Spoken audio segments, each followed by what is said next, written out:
Simple ಆಗಿ heart ಎನರ್ಜಿನ strengthen ಮಾಡಬೇಕು ಅಂತಂದ್ರೆ ಏನಾಗಿ ನಾವು 2 ಕಲರ್ಸ್ ಯೂಸ್ ಮಾಡ್ತೀವಿ. ಡಾರ್ಕ್ ಬ್ಲೂ ಎನರ್ಜಿನ ನೀವು ಎಡಗೈ ಕಿರುಬೆರಳು ಈ ಕಫ ಜಾಯಿಂಟ್ಗೆ ಹಾಕಿ. ಇದು ಹಾರ್ಟ್ ಮೊಮೆಂಟಮ್ ಅನ್ನು ಇನ್ಕ್ರೀಸ್ ಮಾಡುತ್ತೆ. ಅದ್ರ ಜೊತೆಗೆ ಇನ್ನು ಯಾಂಗ್ ರೈಸ್ ಮಾಡಬೇಕು ಅಂದ್ರೆ ಇಲ್ಲಿ ಹಾರ್ಟ್ ರಿಫ್ಲೆಕ್ಸ್ ಸುಜೋಕೋ ಪ್ರಕಾರ ಇಲ್ಲಿ ಅದು ರೆಡ್ ಹಾಕಿ.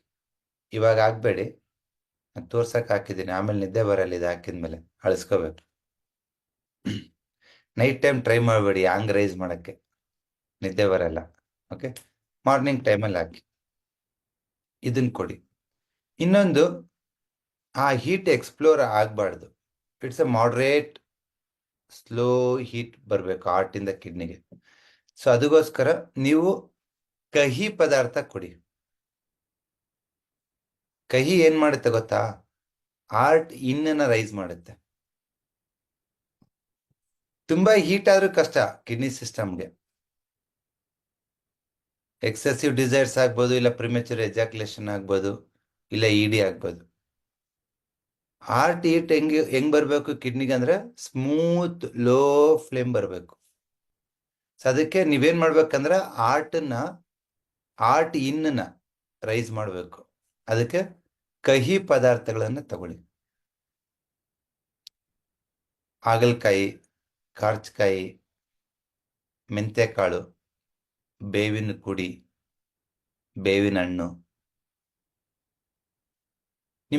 ನಿಮ್ ಟಂಗ್ ಶೇಪು ಹಾರ್ಟ್ ಶೇಪ್ ಒಂದೇ ಇರುತ್ತೆ. ಹಾಗಾಗಿ ಕೆಲವೊಂದ್ಸತಿ ನೀವು ತಿನ್ನೋದು ಬೇಡ, ಬಾಯಲ್ಲಿ ಇಟ್ಕೊಂಡ್ರೆ ಸಾಕು, ಹಾರ್ಟ್ ಇನ್ ರೈಸ್ ಆಗುತ್ತೆ. ಸುಮ್ಮನೆ 1-2 ಕಾಳು ಮೆಂತ್ಯಕಾಳು ಇಟ್ಕೊಳ್ಳಿ. ಇಲ್ಲ 1-2 ಸ್ಪೂನ್ ಅಷ್ಟು ಮೆಂತ್ಯಕಾಳನ್ನ ಒಂದು ಗ್ಲಾಸ್ ನೀರಿಗೆ, ಒಂದಿಷ್ಟು ಗ್ಲಾಸ್ ನೀರಿಗೆ ಹಾಕ್ಬಿಟ್ಟು ರಾತ್ರಿ ಇಡಿ. ಬೆಳಿಗ್ಗೆ ಎದ್ದಾದ್ಮೇಲೆ ಆ ಮೆಂತ್ಯಕಾಳು ನೆಂದಿರೋ ನೀರನ್ನ ತಗೊಳ್ಳಿ.